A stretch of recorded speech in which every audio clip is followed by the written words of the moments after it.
नमस्कार दोस्तों, स्वागत है आप सभी का आपके अपने YouTube चैनल अपनी क्लास में। दोस्तों, जैसा कि आप सब जानते हैं कि अब आपका जो RSAT एग्जाम है वो बहुत ही पास आ चुका है। दोस्तों, इसी को ध्यान में रखते हुए मैंने आप सबके लिए इस वीडियो के अंदर आपके RSAT एग्जाम का एक ऐसा पेपर बनाया है जिसके अंदर कंप्यूटर बेसिक के बहुत ही ज्यादा मोस्ट इंपोर्टेंट क्वेश्चन रखे गए हैं। और दोस्तों, मुझे पूरी उम्मीद है कि आपके RSAT के पेपर में इस मॉडल पेपर के जो प्रश्न हैं वो जरूर आने वाले हैं, 100% आने वाले हैं। तो दोस्तों, आप इस मॉडल पेपर के हर प्रश्न को ध्यान से पढ़िएगा और पूरी वीडियो जरूर देखिएगा। तो चलिए चलते हैं हमारे द्वारा बनाए गए इस मॉडल पेपर के पहले प्रश्न की तरफ, जिसमें आपसे पूछा गया है आप कंप्यूटर से सोशल मीडिया का उपयोग कौन कौन से ऐप से कर सकते हैं। यानी कि दोस्तों, आपको कंप्यूटर के अंदर सोशल मीडिया ऐप के जो नाम हैं वो बताने हैं। देखिए, हमारे पास में जो ऑप्शन सी है, फेसबुक, इंस्टाग्राम, गूगल प्लस। दोस्तों, ये ऐसे ऐप हैं जो कि कंप्यूटर के अंदर चलते हैं और सोशल मीडिया के एग्जाम्पल भी हैं। दोस्तों, इस प्रकार से पहले का करेक्ट आंसर होगा ऑप्शन नंबर सी। दोस्तों, यहाँ पर आपने ये भी सोचा होगा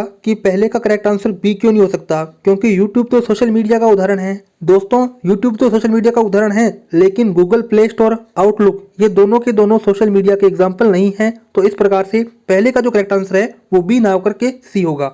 आगे चलते हैं, हमारे पास में दूसरा प्रश्न पूछा गया है, अधिकांश वेब ब्राउजर वेब पेज के URL को किस पर प्रदर्शित करते हैं। तो दोस्तों, इस प्रश्न को समझने से पहले आपको समझना होगा कि वेब ब्राउजर क्या होता है। दोस्तों, यदि आपको मैं वेब ब्राउजर की एग्जांपल बताऊं तो Google Chrome, safari, UC browser, Firefox, ये सभी की सभी क्या है, वेब ब्राउजर के उदाहरण हैं। और दोस्तों, वेब ब्राउजर के अंदर हम कोई भी चीज है वो सर्च कर सकते हैं, और जो चीज हम सर्च करेंगे उसे बोलेंगे वेबसाइट या URL। और URL की फुल फॉर्म होती है यूनिफॉर्म रिसोर्स लोकेटर। और दोस्तों, आपने देखा होगा जब गूगल खोलते हो तो आपको यहाँ पे लिखा आएगा सर्च। दोस्तों, ये जो सर्च ऑप्शन होता है इसको बोलते हैं एड्रेस बार। ये जो URL है वो हम एड्रेस बार पर प्रदर्शित करते हैं, यानी कि दूसरे का करेक्ट आंसर होगा ऑप्शन नंबर बी। आगे चलते हैं, हमारे पास में तीसरा प्रश्न पूछा गया है, नीचे दी गई तालिका से मिलान कर सही विकल्प का चयन करें। यानी कि दोस्तों, आपको बताना है कि इनपुट डिवाइस कौन से हैं, आउटपुट डिवाइस कौन से हैं और स्टोरेज डिवाइस कौन से हैं। तो दोस्तों, इनपुट डिवाइस हैं वो हैं ट्रैक बॉल, माइक्रोफोन, कीबोर्ड, यानी कि पहले का होगा पी।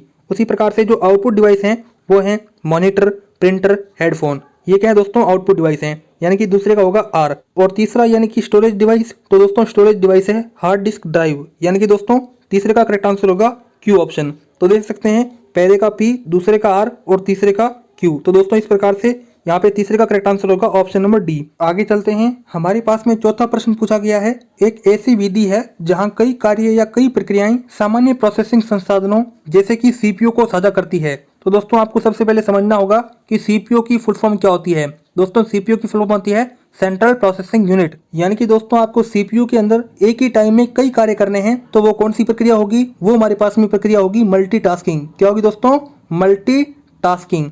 इसी के साथ आगे लिखा हुआ है, जबकि एक ऐसी प्रोसेसिंग मोड है जो एक साथ कई CPU का उपयोग करके दो या दो से अधिक प्रोग्राम को प्रोसेस करती है। यानी कि दोस्तों, आपको दो या दो से अधिक CPU जोड़ने हैं और एक ही कार्य करना है, तो उसे बोलते हैं दोस्तों मल्टी प्रोसेसिंग। क्या आएगा दोस्तों, मल्टी प्रोसेसिंग। इस प्रकार से चौथे का करेक्ट आंसर क्या होगा दोस्तों, ऑप्शन नंबर बी, मल्टीटास्किंग और मल्टी प्रोसेसिंग। आगे चलते हैं, हमारे पास में पांचवा प्रश्न पूछा गया है, निम्नलिखित में से कौन सा एप्लीकेशन प्रोग्राम आमतौर पर PDF फाइलों को देखने के लिए उपयोग किया जाता है। तो दोस्तों, आपको सबसे पहले यहाँ पे PDF की फुल फॉर्म आनी चाहिए। PDF की फुल फॉर्म होती है पोर्टेबल डॉक्यूमेंट फाइल। और दोस्तों, PDF को देखने के लिए जो ऐप यूज किया जाता है उसका नाम है एडोब रीडर, यानी कि पांचवें का करेक्ट आंसर होगा ऑप्शन नंबर बी।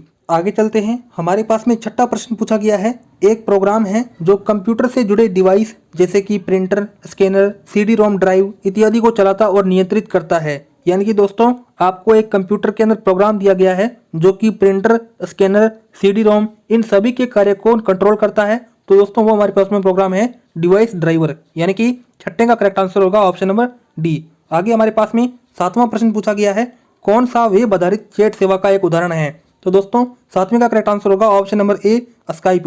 दोस्तों, आप स्काइप के अंदर क्या कर सकते हो, चैटिंग कर सकते हो, वॉइस कॉल कर सकते हो और वीडियो कॉल भी कर सकते हो। आगे हमारे पास में आठवां प्रश्न पूछा गया है, किसमें 12 अंकों की विशिष्ट पहचान संख्या होती है जो सभी भारतीय निवासियों को उनके बायोमेट्रिक और जनसांख्यिकी डाटा के आधार पर जारी की जाती है। आपको ऐसा कार्ड बताना है जिसमें टोटल 12 अंक हों। तो दोस्तों, वो हमारे पास में कार्ड है आधार कार्ड, यानी कि आठवें का करेक्ट आंसर होगा ऑप्शन नंबर सी। आगे चलते हैं, हमारे पास में नौवां प्रश्न पूछा गया है, IRCTC का पूर्ण रूप क्या है, यानी कि दोस्तों आपको IRCTC की फुल फॉर्म बतानी है। दोस्तों यदि आपने रेल के अंदर सफर किया हो तो आपको हर जगह IRCTC मिलेगा ही, लेकिन आपको इसका मतलब पता नहीं होगा। दोस्तों इसका मतलब होता है Indian railway catering and tourism corporation, यानी कि 9वें का करेक्ट आंसर होगा ऑप्शन नंबर ए। आगे हमारे पास में 10वां प्रश्न पूछा गया है, निम्नलिखित में से कौन SSO यानी कि सिंगल साइन ऑन का उद्देश्य नहीं है। दोस्तों हमारे पास में ऑप्शन नंबर ए है, एक व्यक्ति एक पहचान। दोस्तों एक व्यक्ति एक पहचान क्या है, SSO की विशेषता है, SSO का उद्देश्य है।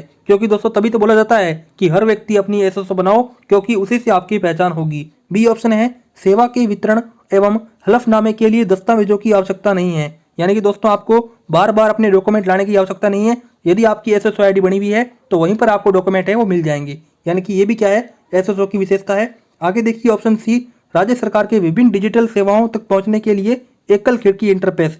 जी हाँ दोस्तों, यदि आपको कोई आवेदन करना है किसी भी भर्ती परीक्षा का या फिर स्कॉलरशिप का आवेदन करना है, बिजली का भुगतान करना है, तो आप SSO से कर पाएंगे। यानी कि कई सेवाओं का जो लाभ है वो एक ही द्वार पर आपको मिल जाएगा, यानी कि एकल खिड़की इंटरफेस है। आगे हमारे पास में डी ऑप्शन है, बिना पासवर्ड जाने अपने ट्विटर खाते को एक्सेस करने के लिए। नहीं दोस्तों, ट्विटर का और SSO का कोई लेना देना नहीं है, यानी कि डी ऑप्शन है वो बिल्कुल करेक्ट होगा। ये बिल्कुल असत्य कथन है। आगे हमारे पास में 11वां प्रश्न पूछा गया है, राजमेघ क्या है। दोस्तों आपको मैंने Microsoft one drive, Google drive ये सब बताए हैं, उसी तरीके से राजमेघ भी क्या है, राजस्थान क्लाउड स्टोरेज का उदाहरण है, यानी कि 11वें का करेक्ट आंसर होगा ऑप्शन नंबर सी। हमारे पास में 12वां प्रश्न पूछा गया है, मोबाइल हॉटस्पॉट के लिए कौन सी कनेक्टिविटी आवश्यक है।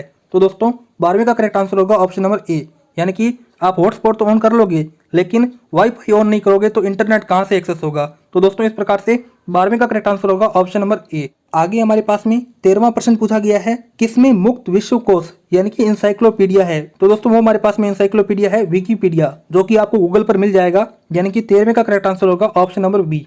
आगे हमारे पास में 14वां प्रश्न पूछा गया है, जब आप जीमेल का उपयोग करके ईमेल लिखते समय अधूरा ईमेल बंद करते हो तो अधूरा ईमेल किसमें सहेजा जाता है।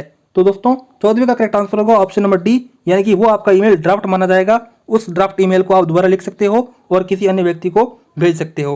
आगे हमारे पास में 15वां प्रश्न पूछा गया है, कौन सी संख्या आमतौर पर 3 अंकों वाली सुरक्षा कोड होती है जो कि क्रेडिट कार्ड के पीछे प्रिंट होती है। तो दोस्तों वो हमारे पास में जो 3 अंकों वाली सुरक्षा कोड होती है वो होती है CVV कोड। क्या होती है दोस्तों, CVV कोड, जो कि क्रेडिट या डेबिट कार्ड के पीछे छपी होती है, ये आपका क्या है, सुरक्षा कोड है, सिक्योरिटी कोड है। आगे हमारे पास में 16वां प्रश्न पूछा गया है, निम्नलिखित में से कौन मोबाइल वॉलेट का उदाहरण नहीं है। तो दोस्तों इसमें देखिए SBI बड़ी, SBI द्वारा जारी किया गया मोबाइल वॉलेट है, उसी प्रकार से भीम भी है, पेटीएम भी है, लेकिन क्रेडिट कार्ड क्या है दोस्तों, ये मोबाइल वॉलेट का उदाहरण नहीं है। इस प्रकार से 16वें का करेक्ट आंसर होगा ऑप्शन नंबर डी। आगे हमारे पास में 17वां प्रश्न पूछा गया है, MS वर्ड 2010 में कट या कॉपी टेक्स्ट एक अस्थायी भंडारण क्षेत्र पर संग्रहित होता है जिसे हम कहते हैं। तो दोस्तों उसे हम कहते हैं क्लिपबोर्ड, यानी कि 17वें का करेक्ट आंसर होगा ऑप्शन नंबर सी। आगे चलते हैं, हमारे पास में 18वां प्रश्न पूछा गया है, टाइम्स न्यू रोमन क्या है। तो दोस्तों MS वर्ड के अंदर टाइम्स न्यू रोमन क्या होता है, एक प्रकार का फॉन्ट होता है, यानी कि 18वें का करेक्ट आंसर होगा ऑप्शन नंबर ए। आगे हमारे पास में 19वां प्रश्न पूछा गया है, MS एक्सेल 2010 में शीर्ष यानी कि सबसे ऊपर सबसे बाईं ओर के सेल को क्या कहते हैं। यानी कि दोस्तों आपको एक MS एक्सेल दे दिया गया और उसमें आपको कहा है कि जो ऊपर ही ऊपर सेल होता है शीर्ष पर बाईं ओर की साइड, उसे क्या कहेंगे, उसे कहते हैं दोस्तों A1, उसके साइड में होता है A2। यानी कि दोस्तों इस प्रकार से 19वें का करेक्ट आंसर होगा ऑप्शन नंबर ए, A1। आगे हमारे पास में 20वां प्रश्न पूछा गया है, MS एक्सेल 2010 में निम्नलिखित विकल्प चयनित सेल को एक बड़ी सेल में परिवर्तित करता है और नए सेल की सामग्री को सेंटर में ले आता है। यानी कि दोस्तों आपके पास में कोई एक छोटी सी सेल है, उसे बड़ी सेल में परिवर्तित कर देगा, और कोई आपके पास में सेल पड़ी है उसे सेंटर में ले आएगा। वो कौन सा विकल्प है, वो है मर्ज एंड सेंटर। क्या है दोस्तों, मर्ज एंड सेंटर, यानी कि 20वें का करेक्ट आंसर होगा ऑप्शन नंबर सी। आगे चलते हैं, हमारे पास में 21वां प्रश्न पूछा गया है, MS एक्सेल 2010 में यदि आप केवल उन पंक्तियों को प्रदर्शित करना चाहते हैं जिनमें उन छात्रों का डेटा होता है जिन्होंने एक विषय में 70 से अधिक अंक हासिल किए हों, फिर आप किसका उपयोग करेंगे। तो दोस्तों आप उस समय फिल्टरिंग ऑप्शन का उपयोग करेंगे, यानी कि 21वें का करेक्ट आंसर होगा ऑप्शन नंबर ए। आगे हमारे पास में 22वां प्रश्न पूछा गया है जो कि बहुत ही इंपॉर्टेंट है, MS एक्सेल 2003, MS एक्सेल 2007 और MS एक्सेल 2010 का फाइल इंस्ट्रक्शन नेम क्या होगा। यानी कि दोस्तों जो XLS है वो तो होगा एक्सेल 2003 के अंदर, एक्सेल 2007 में, और वहीं XLSX है वो किसमें होगा दोस्तों, 2010 के अंदर। यानी कि 22वें का करेक्ट आंसर होगा ऑप्शन नंबर सी।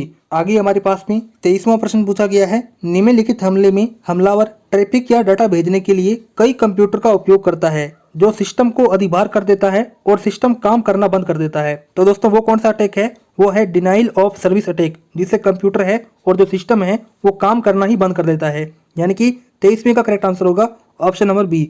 आगे चलते हैं, हमारे पास में 24वां प्रश्न पूछा गया है, निम्नलिखित में से कौन सा भारत में साइबर अपराध और इलेक्ट्रॉनिक कॉमर्स से निपटने वाला प्राथमिक कानून है? तो दोस्तों वो हमारे पास में कानून है भारतीय आईटी अधिनियम 2000, यानी कि 24वीं का करेक्ट आंसर होगा ऑप्शन नंबर ए। आगे चलते हैं, हमारे पास में 25वां प्रश्न पूछा गया है, यदि आप स्लाइड शो के दौरान काले रिक्त स्लाइड दिखाना चाहते हैं तो आप कीबोर्ड से किसे दबाएंगे? तो दोस्तों आप दबाएंगे बी कुंजी को। किसे दबाएंगे दोस्तों? बी कुंजी को, यानी कि 25वें का करेक्ट आंसर होगा ऑप्शन नंबर ए। हमारे पास में 26वां प्रश्न पूछा गया है, किसी दस्तावेज को मुद्रित करने से पहले वह कैसा दिखेगा यह जांचने के लिए कौन सा कमांड उपयोग किया जाता है? यानी कि आप कोई एक पेज प्रिंट कर रहे हो और आप देखना चाहते हो कि वो जो हमारा पेज निकलेगा वो किस प्रकार प्रिंट होगा, तो आप कौन से ऑप्शन का उपयोग करेंगे? तो दोस्तों वो जो हमारे पास में ऑप्शन होगा वो होगा प्रिंट प्रीव्यू, यानी कि 26वें का करेक्ट आंसर होगा ऑप्शन नंबर सी। आगे हमारे पास में 27वां प्रश्न पूछा गया है, आप अपनी प्रस्तुति में यानी कि प्रेजेंटेशन में सभी स्लाइड के थंबनेल को किसमें देख सकते हैं ताकि आप उन्हें आसानी से पुनः व्यवस्थित कर सकें? यानी कि दोस्तों आपको MS पावर पॉइंट के अंदर प्रेजेंटेशन बनानी है, उसमें जो सभी स्लाइडें हैं उसके आपको थंबनेल देखने हैं ताकि आप उन्हीं सभी स्लाइडों को आसानी से पुनः व्यवस्थित कर सको। तो दोस्तों आपको सभी थंबनेल देखने के लिए स्लाइड सॉर्टर व्यू ऑप्शन पर क्लिक करना होगा और उस प्रेजेंटेशन के सभी स्लाइडों के थंबनेल आपके सामने होंगे। आगे हमारे पास में 28वां प्रश्न पूछा गया है, कंट्रोल पैनल विंडोज 10 में अपीयरेंस और पर्सनलाइजेशन कंप्यूटर सेटिंग क्या होती है? तो दोस्तों इसका जो 28वें का करेक्ट आंसर होगा वो होगा ऑप्शन नंबर डी, यानी कि सभी के सभी कथन हैं वो बिल्कुल सही हैं। पहला कथन है वो उपयोगकर्ता को अपनी पसंद की तस्वीरों को डेस्कटॉप बैकग्राउंड पर बदलने की अनुमति देती है, यानी कि आपको डेस्कटॉप पर जो भी थीम लगाना है वो आप अपीयरेंस और पर्सनलाइजेशन सेटिंग पर जाकर कर सकते हो। उसी प्रकार से उपयोगकर्ता को स्क्रीन सेवर को बदलने और अक्षम करने की अनुमति होता है और वहीं उपयोगकर्ता को स्क्रीन रिजोल्यूशन और रंग गुणवत्ता को बदलने की अनुमति भी होती है, यानी कि आप डेस्कटॉप को छोटा भी कर सकते हो, बड़ा भी कर सकते हो और साथ ही जो डेस्कटॉप का रंग है उसे भी आप अपीयरेंस और पर्सनलाइजेशन सेटिंग के अंदर बदल सकते हो। आगे हमारे पास में 29वां प्रश्न पूछा गया है, टेलीविजन या प्रोजेक्टर को कंप्यूटर द्वारा उत्पन्न छवि को प्राप्त करने और प्रदर्शित करने की अनुमति कौन सा पोर्ट देता है? यानी कि दोस्तों आपको टेलीविजन दे दिया गया और प्रोजेक्टर दे दिया गया, अब आपको स्क्रीन दिखानी है तो आप किसका उपयोग करेंगे? आप VGA केबल का उपयोग करेंगे और साथ ही HDMI यानी कि high definition multimedia interface cable का उपयोग करेंगे, यानी कि ए और बी दोनों विकल्प क्या हैं? सही हैं। आगे हमारे पास में 30वां प्रश्न पूछा गया है, माइक्रोसॉफ्ट विंडोज में सिस्टम रिस्टोर सुविधा का क्या उपयोग है? यानी कि दोस्तों आपको सिस्टम रिस्टोर सुविधा का उपयोग बताना है। देखिए हमारे पास में ऑप्शन बी यहाँ पे करेक्ट होगा।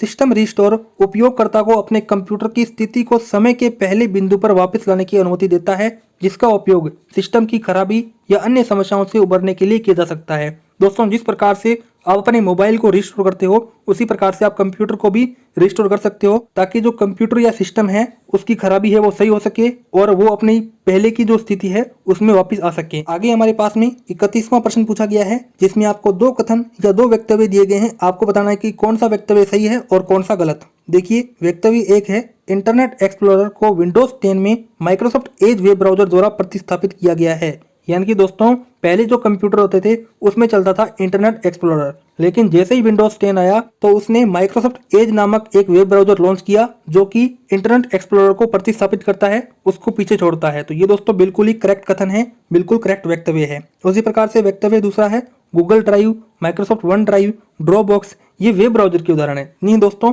ये बिल्कुल गलत है क्योंकि ये क्या है, क्लाउड स्टोरेज के उदाहरण है। यानी कि दोस्तों पहला करेक्ट कथन है और दूसरा गलत है, तो इस प्रकार से वक्तव्य एक सही है और दूसरा गलत है, तो सी ऑप्शन बिल्कुल करेक्ट आंसर होगा।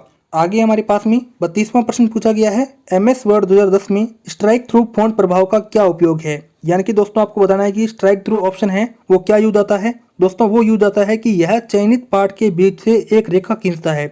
यानी कि दोस्तों आप लिखते हो स्पेलिंग बनाना, दोस्तों अब आपने बनाना लिखी तो इसके नीचे एक लाइन खींचनी है, तो आप स्ट्राइक थ्रू फॉन्ट प्रभाव पर जाओगे और आपकी जो लाइन है वो खींची जाएगी। आगे हमारे पास में 33वां प्रश्न पूछा गया है, निम्नलिखित में से किसकी भंडारण क्षमता सबसे कम होती है? तो दोस्तों वो हमारे पास में डिस्क है, वो है फ्लॉपी डिस्क, जिसकी भंडारण क्षमता बहुत ही कम होती है। आगे हमारे पास में 34वां प्रश्न पूछा गया है, आप एंड्रॉइड फोन पर एक ऐप को किसके द्वारा इंस्टॉल और अनइंस्टॉल कर सकते हो। तो दोस्तों वो हमारे पास में ऐप होता है गूगल प्ले स्टोर, जिसमें हम कई ऐप मंगा सकते हैं और कई ऐप डिलीट कर सकते हैं। आगे हमारे पास में इस पेपर का अंतिम और 35वां प्रश्न पूछा गया है, निम्नलिखित में से कौन सा ऑप्टिकल डिस्क की श्रेणी में आता है, सबसे उपयुक्त विकल्प चुनें। तो दोस्तों ये सभी के सभी क्या हैं, ऑप्टिकल डिस्क के उदाहरण हैं।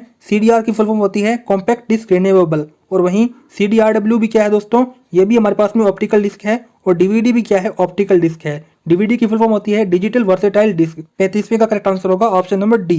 दोस्तों इस प्रकार से मैंने आपको इस वीडियो के अंदर आपके RSAT एग्जाम को देखते हुए 35 वेरी मोस्ट इंपोर्टेंट प्रश्न बताए। दोस्तों ये जो प्रश्न है वो नए सिलेबस के अनुसार हैं, और मुझे पूरा विश्वास है कि ये जो प्रश्न है वो आपके एग्जाम में 100% आने वाले हैं, गारंटी के साथ आने वाले हैं। दोस्तों आप क्या कीजिए, जल्दी से मुझे बताइए कि आपके इन 35 प्रश्नों में से कितने प्रश्न सही हुए। और दोस्तों साथ ही आप अपने मित्रों को भी ये वीडियो शेयर कीजिए जिनका आने वाला RSAT एग्जाम होने वाला है, क्योंकि जब आप उनकी हेल्प करेंगे तो भगवान भी आपकी 100% हेल्प करने वाला है। इस वीडियो में इतना ही था, अब मिलते हैं किसी अन्य वीडियो में, तब तक के लिए जय हिंद जय भारत।